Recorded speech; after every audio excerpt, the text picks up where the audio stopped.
Meus irmãos, graça e paz de Cristo. É uma grata satisfação estarmos aqui esta noite, compartilhando um momento tão maravilhoso, culto solene, culto ao Senhor, momento em que nós nos preparamos para louvar, cultuar e bendizer o nome do Senhor. Momento em que Deus, Ele convoca a sua igreja para prestar culto a Ele. E nós ficamos muito gratos por ter recebido esse convite do nosso irmão, presbítero Joatão, e de pronto o Senhor conduziu o nosso coração a aceitar o convite. Espero que o Senhor Deus, graciosamente, Ele possa estar falando aos nossos corações. Dizer, queridos irmãos, que de fato, final de ano é um momento em que nós normalmente consideramos algumas coisas e dedicamos a alguma reflexão na nossa vida. Normalmente, ao chegar ao final de ano, nós começamos a refletir como foi o ano passado, como foi esse ano que está se encerrando, como foi esse ano que está terminando em nossas vidas. E se bem prestarmos atenção, nós vamos perceber que a vida, em determinados momentos, requer um pouco mais de nós, que a vida, ela acaba por requerer que a gente faça algo, muitas vezes até além daquilo que nós pensamos que podemos fazer. E aí, queridos irmãos, percebemos que nessa caminhada nós estamos sempre numa constante luta. Estamos sempre lutando, estamos sempre ali todos os dias batalhando, travando uma guerra, e às vezes nós mergulhamos em desafios que parecem impossíveis de serem superados, desafios que parecem impossíveis de nós conseguirmos superar. E daí, meus irmãos, é exatamente nesses momentos, nos momentos dos grandes desafios, que nós precisamos entender como devemos reagir. Como nós devemos reagir, o que fazer diante das adversidades, o que fazer quando bate a nossa porta a insegurança, o medo, o desafio, quando vem as consequências de atitudes que nós tomamos e que algumas vezes nos conduz a ficarmos pensativos. Exatamente nesses momentos, irmãos, que nós precisamos encarar a vida de frente, as circunstâncias, as adversidades, e se render, entregar os pontos não é uma opção. Nós não podemos nos render diante das adversidades, por mais que elas tentem nos destruir, tentem nos paralisar, tentem nos parar. A certeza que nós precisamos ter no nosso coração é que desistir não dá, parar não é uma opção. Mas a minha pergunta diante dessa constatação, meus irmãos, é exatamente essa: se não dá para parar, se não podemos desistir, se eu não posso me render diante das adversidades da vida, o que é que eu devo fazer então? Exatamente para não desistir na minha caminhada. O que fazer para prosseguir, para ir em frente, para vencer os desafios que a vida nos trazem? É sobre essa temática que eu gostaria de conversar com os irmãos esta noite. E para tratarmos desse tema, o que fazer para não desistir, eu quero convidá-los a abrir a palavra do Senhor no livro de 1 Reis, capítulo de número 19. 1 Reis, capítulo 19. Estaremos fazendo uma leitura inicial dos versos 1 ao verso 4, mas eu peço que você mantenha a sua Bíblia aberta nesse texto, porque nós vamos recorrer a esse texto mais vezes para complementarmos a nossa reflexão. 1 Reis, capítulo 19. E na medida que você encontrar o texto, peço que você se ponha de pé para estarmos fazendo a leitura da palavra.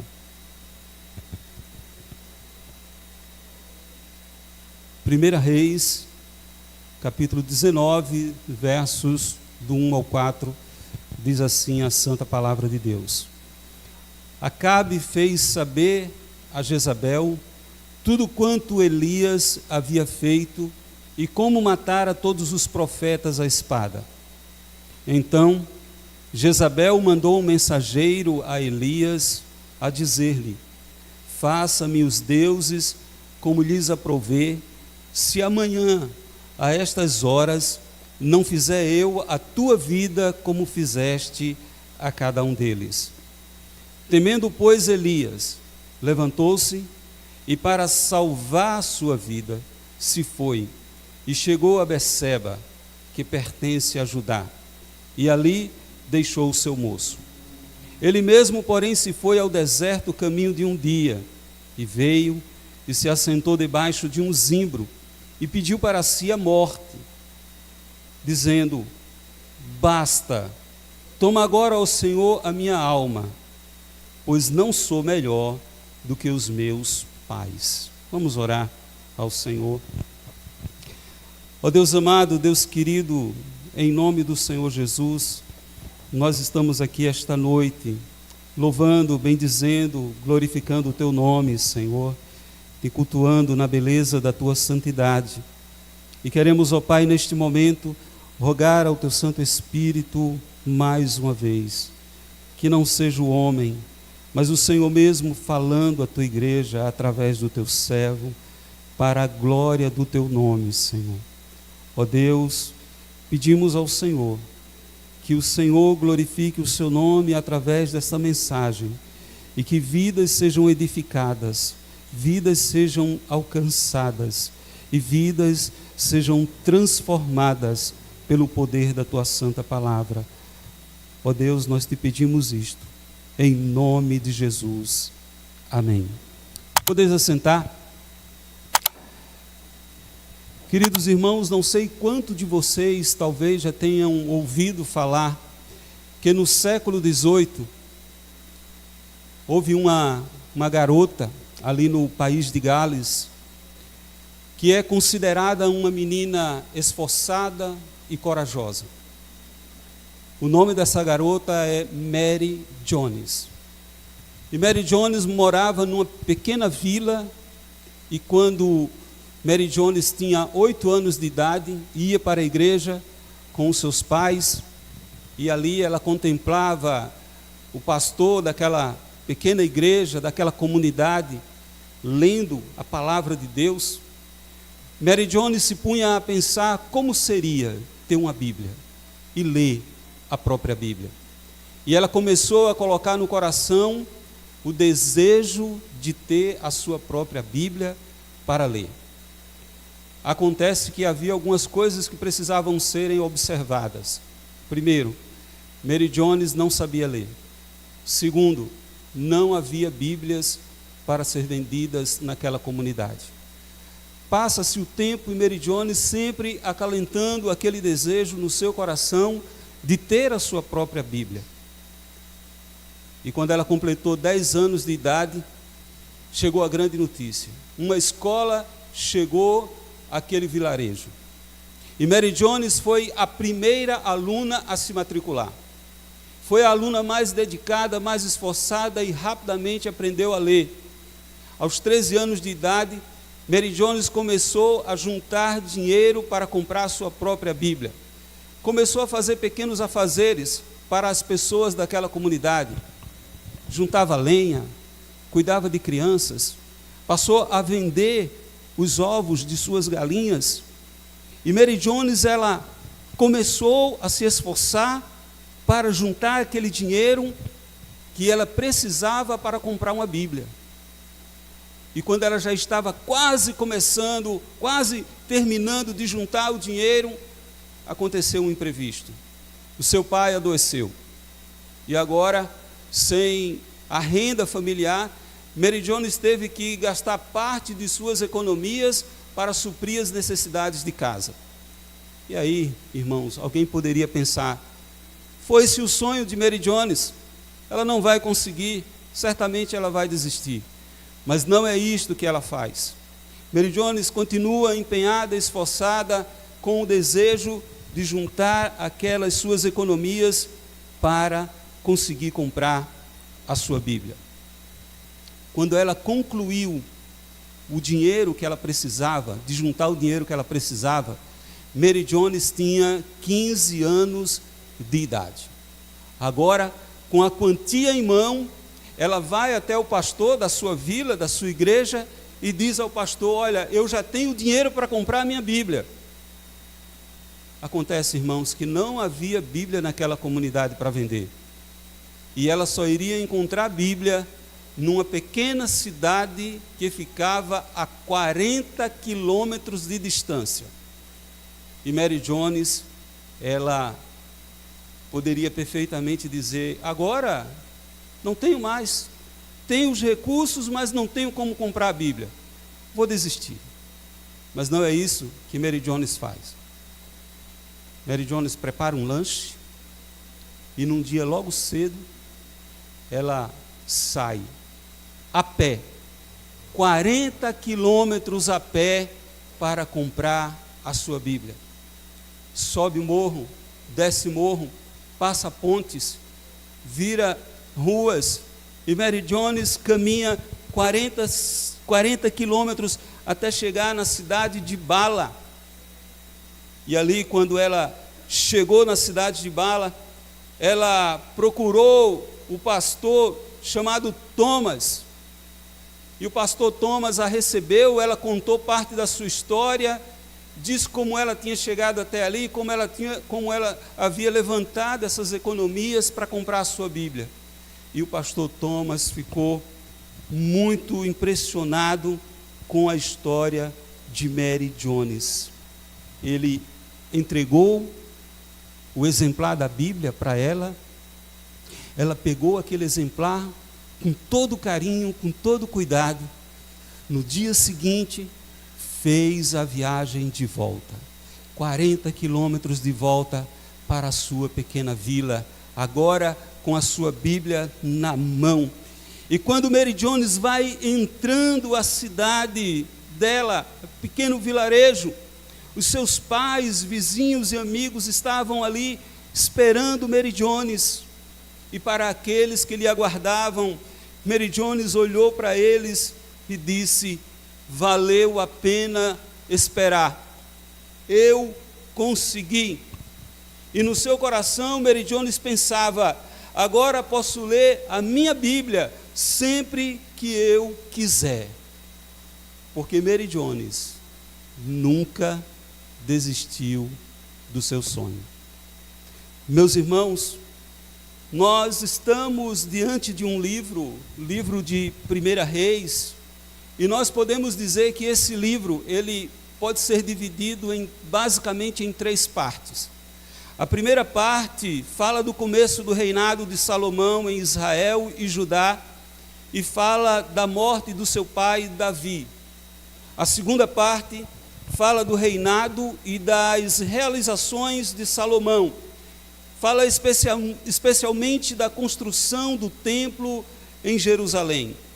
E a terceira parte fala da divisão da nação em 2 reinos: o reino do norte, cuja capital é Samaria, e o reino do sul, cuja capital é Jerusalém. E conta também a história dos reis que governaram até a metade do século 9 a.C. E quando nós olhamos, irmãos, aqui exatamente para o capítulo 19, nós vamos encontrar parte da história do profeta Elias. Este profeta Elias, que depois de ressuscitar o filho da viúva de Serepta, lá no capítulo 17, e depois de lutar uma luta espiritual contra os profetas de Baal e vencer os profetas de Baal, agora Elias está numa profunda crise de existencialismo. Elias, ele se encontra com medo da rainha Jezabel e resolve isolar-se, fugindo, indo para uma caverna.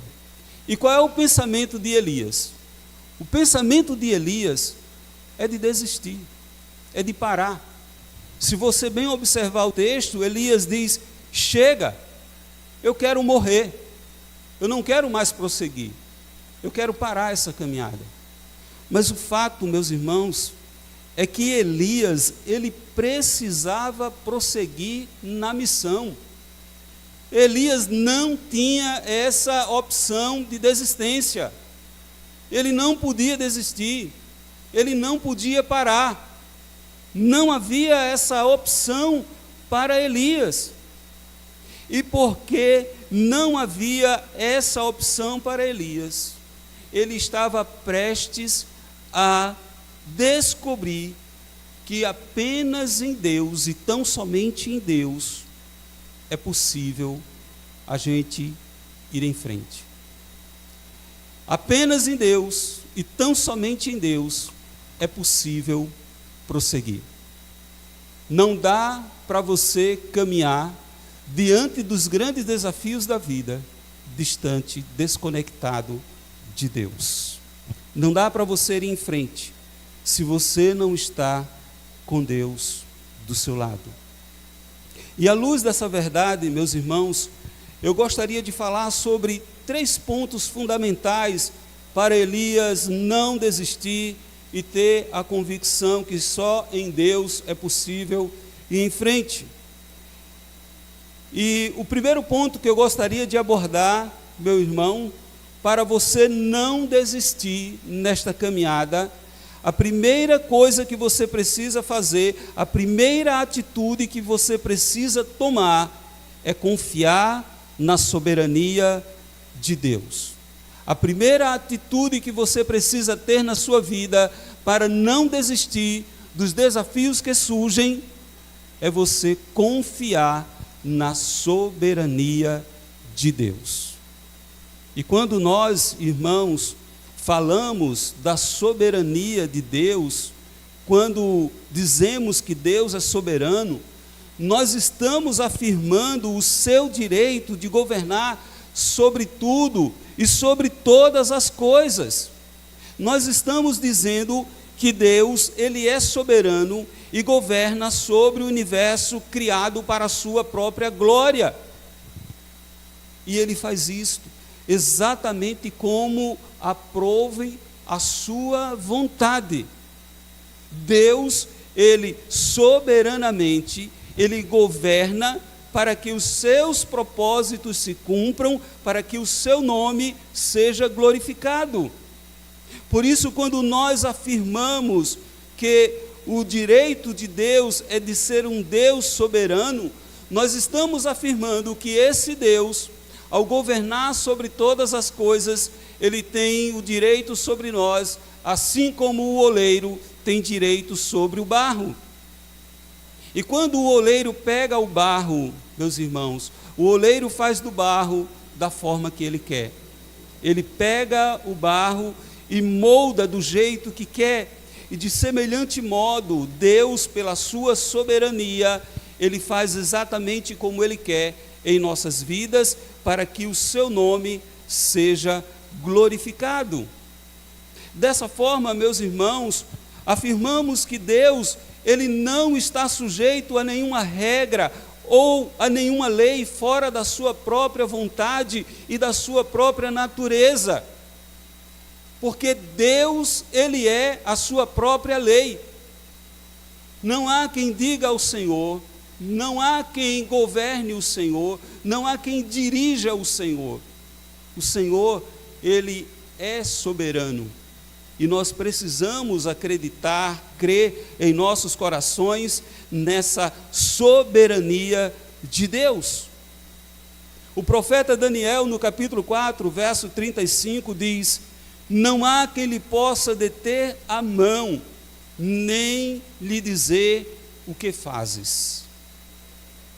Portanto, meus irmãos, ao dizer que Deus é soberano, é declarar que ele é onipotente, que ele é possuidor de todo o poder nos céus, na terra, de tal maneira que ninguém pode impedir os seus conselhos, ninguém pode contrariar os seus propósitos, ou ninguém pode resistir à sua vontade. Porque Ele é soberano sobre todas as coisas. E o seu povo precisa acreditar na soberania de Deus. Observe o salmista no Salmo 115, verso 3, o salmista diz: mas o nosso Deus está nos céus, Ele faz tudo o que Ele apraz. O nosso Deus está nos céus, e Ele faz tudo o que Ele apraz. Ao olharmos, irmãos, para essa confirmação, nós percebemos que Elias, ele precisava entender a plena soberania de Deus. Assim como o salmista, no Salmo 22, 28, diz: porque o domínio é do Senhor, e Ele reina sobre as nações. Observem, irmãos, que estes salmos, eles declaram que Deus é soberano e governa sobre todas as coisas. E obviamente nós cremos que o salmista, ao escrever, o salmista estava inspirado por Deus. O salmista não falava das suas próprias ideias, intenções, mas era o Espírito Santo de Deus que inspirava o salmista para falar tais palavras. E as palavras que eles dizem são palavras de soberania do Senhor. Palavras que declaram a soberania de Deus. Quando olhamos para o profeta, encontramos um profeta com medo, aflito, cansado, pensando em parar a jornada. Quando olhamos para o profeta, encontramos alguém que está se isolando, pedindo para si a morte. Mas observem, irmãos, que através dessa experiência, ele vai ouvir a voz do Senhor, seu Deus. Eu quero que você vá para o versos 15 ao 18 e preste atenção quando o Senhor fala ao coração de Elias, dizendo, versículo 15: vai, volta o teu caminho para o deserto de Damasco, e em chegando lá, unge a Hazael rei sobre a Síria, a Jeú, filho de Ninzi, ungirás rei sobre Israel, e também Eliseu, filho de Safate, de Abel-Meloá, ungirás profeta em teu lugar. Quem escapar à espada de Hazael, Jeú o matará. Quem escapar à espada de Jeú, Eliseu o matará. Também conservei em Israel 7.000, todos os joelhos que não se dobraram a Baal, e toda a boca que o não beijou. Prestemos atenção, irmãos, que Elias, ele estava na iminência de descobrir que o seu Deus era soberano sobre a sua vida e sobre aquela situação. Às vezes os nossos olhos meio que se fecham diante das adversidades que nós começamos a passar e começamos a encarar as situações como se de fato fossem o último estágio de nossa vida. E muitas vezes nós dizemos: acabou, não dá certo, não tem mais jeito, não vou prosseguir, não vou conseguir. Acontece, meu irmão, minha irmã, que nós somos povo de Deus, e povo de Deus experimenta da soberania de Deus sobre a sua vida. Povo de Deus é aquele que conhece a soberania de Deus na sua vida. Povo de Deus é aquele que sabe que nenhuma situação foge do controle de Deus, que nada surpreende Deus, e que Deus não é dependente de circunstâncias, Ele é maior do que as circunstâncias. O Deus que nós cremos é maior do que qualquer circunstância, do que qualquer adversidade que possa tentar surgir em nossas vidas. Por isso, queridos irmãos, confie na soberania de Deus. No momento de lutas, confie na soberania de Deus. Nos momentos de dúvidas, confie na soberania de Deus. Nos momentos de insatisfação, de ansiedade, de dor, de mágoas, de inseguranças, confie na soberania de Deus. Deus é soberano sobre todas as coisas, inclusive sobre a sua vida. Sabe? E às vezes, irmãos, nós nos colocamos muito distantes do Senhor. Nos colocamos tão distante de Deus e esquecemos que esse Deus que é transcendente, e de fato jamais chegaríamos, alcançaríamos a compreender totalmente esse Deus, Ele se fez imanente, Ele se comunica conosco, Ele desceu da sua glória, Ele veio e se conectou com cada um de nós, e Ele disse que quando nós tivéssemos de falar com Ele, entrássemos no quarto e orássemos a Deus em oculto, que Ele nos recompensaria publicamente. Deus, Ele tem o controle de todas as coisas. Muitas vezes, as circunstâncias adversas, elas tendem a nos fazer querer parar. Mas o que fazer, irmãos, para não desistir? O que fazer diante dos desafios e como prosseguir na caminhada cristã sem desanimar? Em primeiro lugar, confie na soberania de Deus. Em segundo lugar, confie na provisão de Deus. O Deus que é soberano é o mesmo Deus que é providenciador de todas as coisas. Observe comigo no capítulo 19, os versos 5 ao 7. Diz assim: deitou-se e dormiu debaixo do zimbro. Eis que um anjo o tocou e lhe disse: levanta-te e come. Olhou ele e viu, junto à cabeceira, um pão cozido sobre pedras em brasas e uma botija de água. Comeu, bebeu, tornou a dormir. Voltou segunda vez o anjo do Senhor, tocou e disse-lhe: levanta-te e come, porque o caminho te será sobremodo longo. Observe, irmãos, que Elias ele estava numa situação em que, se nós formos considerar um ambiente inóspito, incapaz de alguém ter vida, todavia a providência de Deus surge exatamente naquele lugar. E observe, o coração de Elias estava um coração isolado, sem esperança, numa caverna, distante do seu companheiro, do seu moço, uma pessoa que estava passando por uma crise emocional.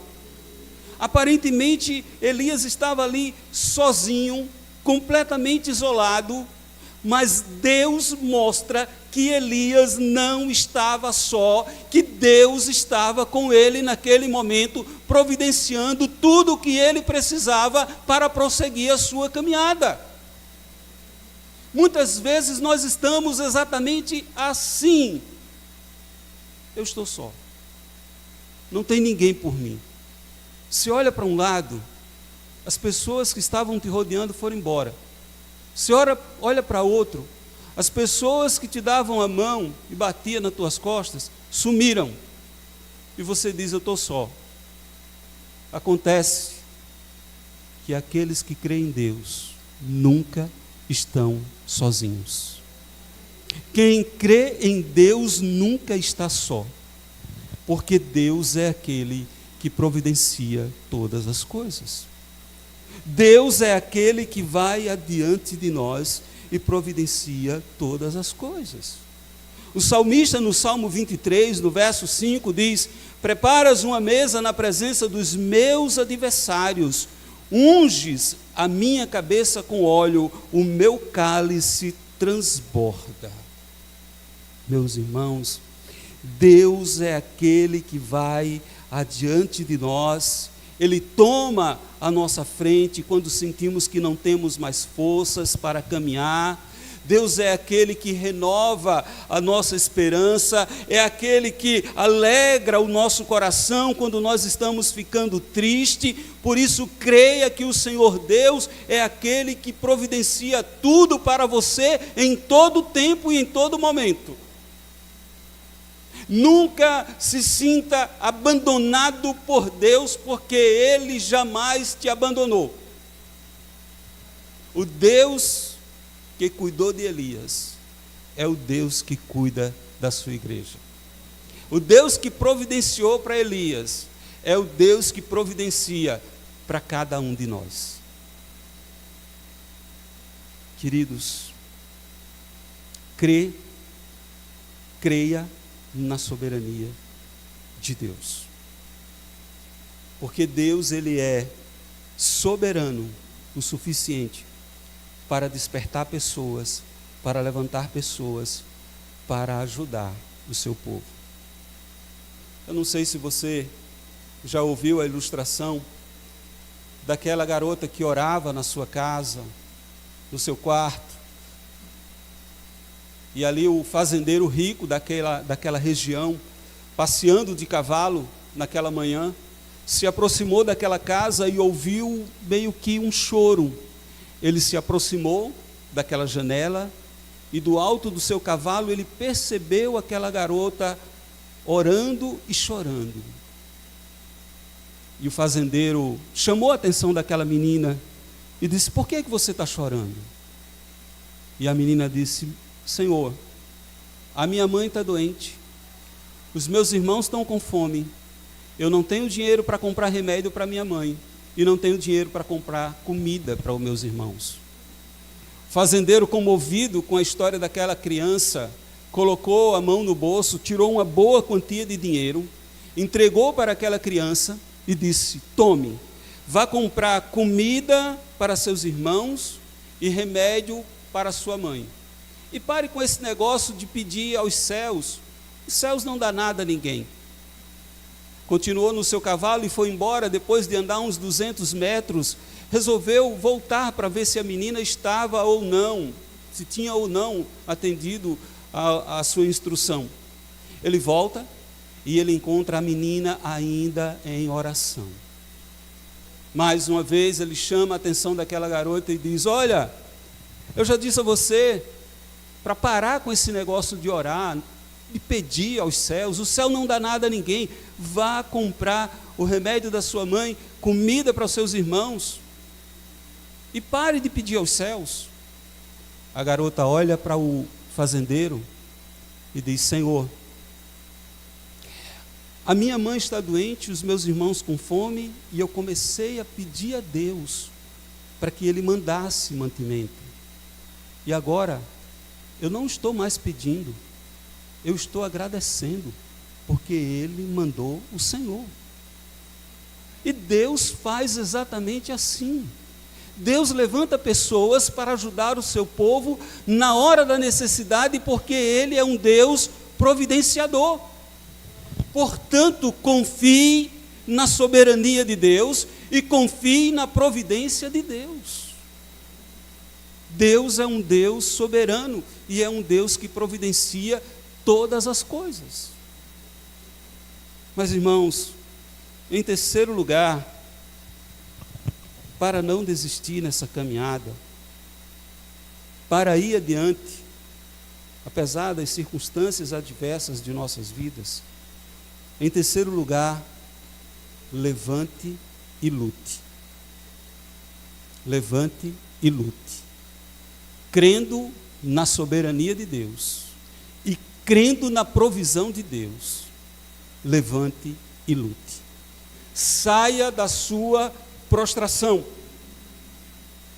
Preste atenção, irmãos, que existem coisas que são intransferíveis.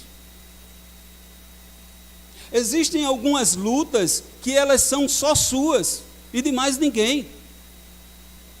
Você não pode transferir as lutas que são suas para ninguém. Porque existem demandas que só você pode resolver. Porque se você feriu alguém, só você pode pedir perdão. Se você foi ferido por alguém, só você pode perdoar. Então existem demandas que nós não podemos transferir para outra pessoa. Por isso, crendo na soberania de Deus, crendo na provisão de Deus, levante e lute, vá à frente. Não cesse a sua caminhada. Não se renda diante das adversidades que surgem. Perceba, irmãos, que se você está fraco, cansado na fé, não é teu irmão que vai te dar forças, é você que vai buscar forças. Se você está parando nesta caminhada, perceba que ninguém pode tomar a atitude que cabe tão somente a você. Perceba que ninguém pode dizer as palavras que só dos seus lábios podem ser proferidas. Portanto, se alguém precisa ouvir de você que você o ama, só você pode dizer que ama aquela pessoa, e mais ninguém. Se você precisa voltar a orar, não é o seu irmão que vai fazer isso por você. Se você precisa voltar a ler a palavra de Deus, a ter momento de comunhão com o Senhor, não é o teu irmão que vai fazer isso por você. Se você precisa intensificar a sua caminhada, não é o seu irmão que vai fazer isso por você. Então uma coisa é certa, meu irmão, você precisa levantar, você precisa lutar, você precisa ir em frente nessa caminhada. Você precisa tomar consciência de que a responsabilidade que Deus atribuiu a você não vai ser transferida para ninguém. Portanto, levante, lute, não espere as coisas acontecerem. Se você confia na soberania de Deus e se você confia na providência de Deus, vá em frente na sua caminhada de fé. Sabe aquela história, irmãos, de que às vezes a gente começa a olhar as circunstâncias adversas e a gente começa a pensar assim, tudo está perdido, tudo acabou. A exemplo de seu Manuel, não sei se vocês já ouviram a história de seu Manuel, que trabalhava na prefeitura de uma pequena vila, de uma pequena cidade, e seu Manuel era uma pessoa que era vigilante de um cemitério. Aos 45 anos de idade, seu Manuel não sabia assinar o seu nome, e o prefeito que foi eleito naquela cidade disse para todos os funcionários, se quisessem continuar como funcionários da prefeitura, no mínimo, teriam que saber assinar o nome. E as pessoas começaram a dizer a seu Manuel, aprenda a assinar o nome, porque senão o senhor vai perder seu emprego. E seu Manuel dizia àquelas pessoas, olha, eu não vou me esforçar para isso, porque se Deus quiser, Deus cuida de mim, Deus está na frente. E passaram-se os dias e chegou o tempo de cada um ir na prefeitura e assinar o nome e mostrar que sabia assinar o nome para continuar com o seu emprego. E quando chegou a vez de seu Manuel, ele disse, eu não sei assinar. E o prefeito disse, então, seu Manuel não pode continuar na prefeitura. Tirou ele da prefeitura, seu Manuel pegou parte das suas economias, foi numa cidade vizinha, comprou calçados, comprou cintos, comprou bolsas, levou para a calçada de sua casa, começou a vender sapatos, cintos e bolsas. Vendeu tudo, voltou na cidade vizinha, comprou novamente as mercadorias, agora já abriu o terraço de sua casa, começou a fazer uma lojinha. 3 anos depois, seu Manuel era dono de 2 lojas. 10 anos depois, seu Manuel era dono de uma rede de lojas de calçado, bolsas e cintos. E num dia, seu Manuel foi numa agência de automóvel comprar o último carro que tinha sido lançado. Carro novinho, dinheiro à vista. E quando fechou o contrato, a moça disse: seu Manuel, por favor, assine aqui. Ele disse: eu não sei assinar. Todo mundo conhecia seu Manuel naquela região e sabia que ele era um empresário muito rico. Aí ela disse: mas seu Manuel, o senhor não sabe assinar e é dono de uma rede de lojas de calçados. E se o senhor soubesse assinar, o que o senhor não seria, hein? Ele disse: vigia de cemitério. Meus irmãos, saia da prostração. Levante, lute, vá em frente, confie na soberania de Deus, confie na providência de Deus. Mude as estratégias, mas não mude o foco na sua vida. Mude o caminho, mas não perca a sua direção. Mude de atitude para ver coisas novas acontecerem. Se você continuar aí prostrado, chorando, choramingando, dizendo nada muda, tudo é do mesmo jeito, você nunca vai sair dessa prostração, você nunca vai sair do seu casulo, você vai estar sempre tendo os mesmos resultados negativos.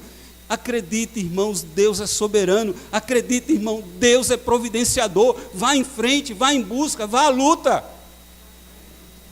Se os seus projetos estão de acordo com a vontade de Deus, não fique prostrado. Se você tem orado ao Senhor e confiado plenamente no Senhor, vá em frente. Observem, meus irmãos, que Elias, ele precisava mudar de atitudes. E o verso de número 11, se você puder me acompanhar, diz assim: disse-lhe Deus: sai e põe-te neste monte, perante o Senhor. Eis que passava o Senhor, e um grande e forte vento fendia os montes e despedaçava as penhas diante do Senhor. Porém o Senhor não estava no vento. Depois do vento um terremoto, mas o Senhor não estava no terremoto. Verso 12. Depois do terremoto um fogo, mas o Senhor não estava no fogo. E depois do fogo um cício tranquilo e suave. Verso 13. Ouvindo-o Elias, envolveu o rosto no seu manto, e saindo pôs-se à entrada da caverna. Eis que lhe veio uma voz e lhe disse: que fazes aqui, Elias? Ele respondeu: tenho sido em extremo zeloso pelo Senhor, Deus dos exércitos, porque os filhos de Israel deixaram a tua aliança, derribaram os teus altares e mataram os teus profetas à espada, e eu fiquei só, e procuram tirar minha vida. Disse-lhe o Senhor: vai, volta ao teu caminho para o deserto de Damasco, e em chegando lá, unges a Hazael rei sobre a Síria.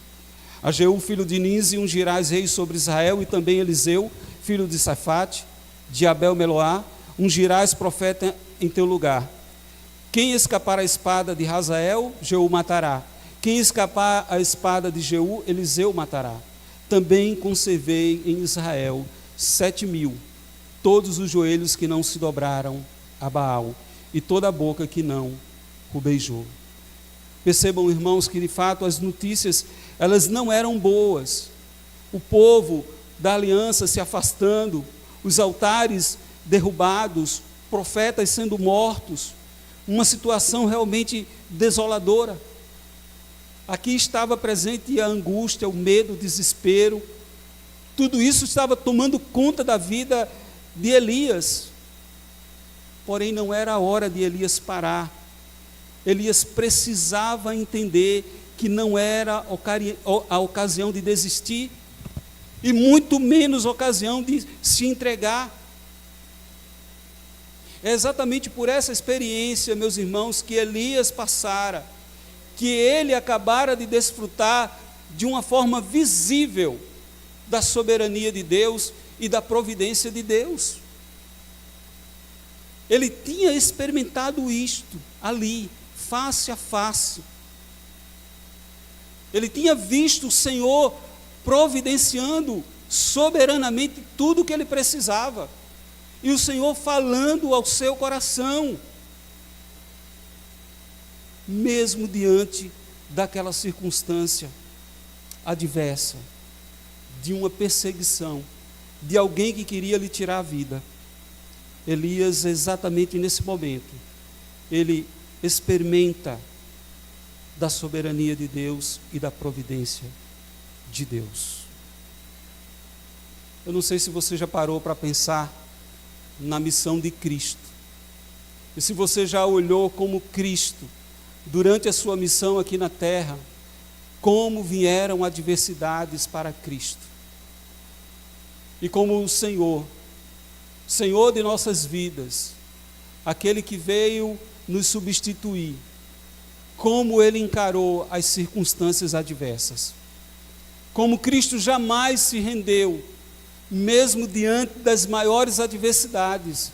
Cristo não mudou o seu alvo, Cristo não desistiu da sua missão, Cristo não desistiu do seu ministério. Mesmo quando ele foi traído, ele continuou firme, ele continuou prosseguindo firme. Na verdade, Cristo não só continuou a sua caminhada e a sua missão, como também nos advertiu, dizendo que no mundo nós teríamos aflições, mas ele nos disse: tenham bom ânimo, porque eu venci o mundo. E é interessante, irmão, nós olharmos para essa palavra de Cristo.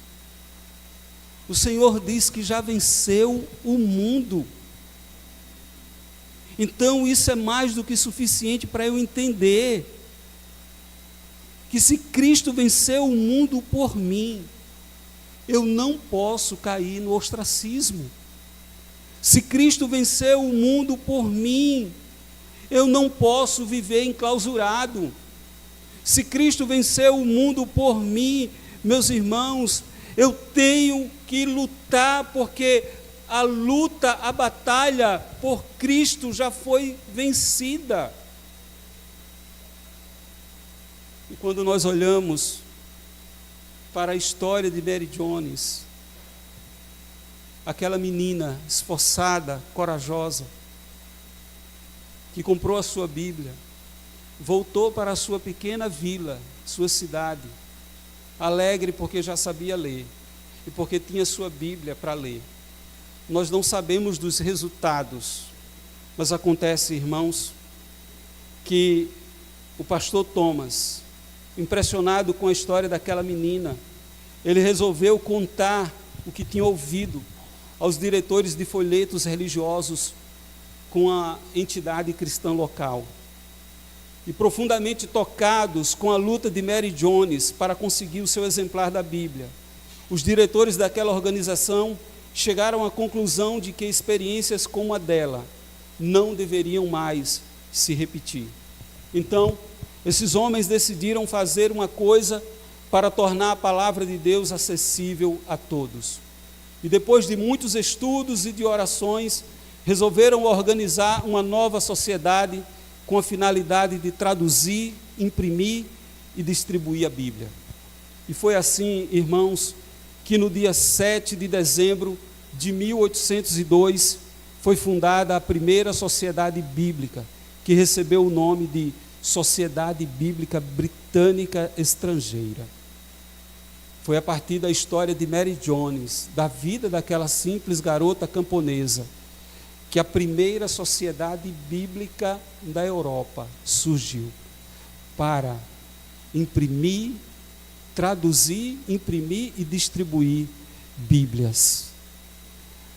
Meus irmãos, às vezes a gente pensa que a nossa vida não tem significado nenhum e passamos a gastar tempo com coisas fúteis, coisas que não merecem atenção. E permitam-me citar uma frase do rabino Heinrich Sobel. Em certa ocasião, esse rabino disse: o que você fez hoje é muito importante, porque você está trocando um dia de sua vida por isso. Você já pensou da importância do seu tempo? Com que você tem gastado o seu tempo? Em que você tem investido o seu tempo? Como você tem passado o seu tempo? Quero concluir dizendo, meus irmãos, que certamente, por considerarmos muitas vezes a nossa própria vida uma futilidade, nós esperamos demais para fazer aquilo que precisa ser feito. Num mundo que só nos dá um dia de cada vez, e você não sabe o que virá amanhã, você não sabe como será o dia de amanhã. Num mundo em que nós não sabemos quanto tempo temos, nós vivemos como se tivéssemos todo o tempo do mundo, e por isso desperdiçamos o tempo que Deus nos dá. Por isso fazemos coisas que são demasiadamente fúteis para nós.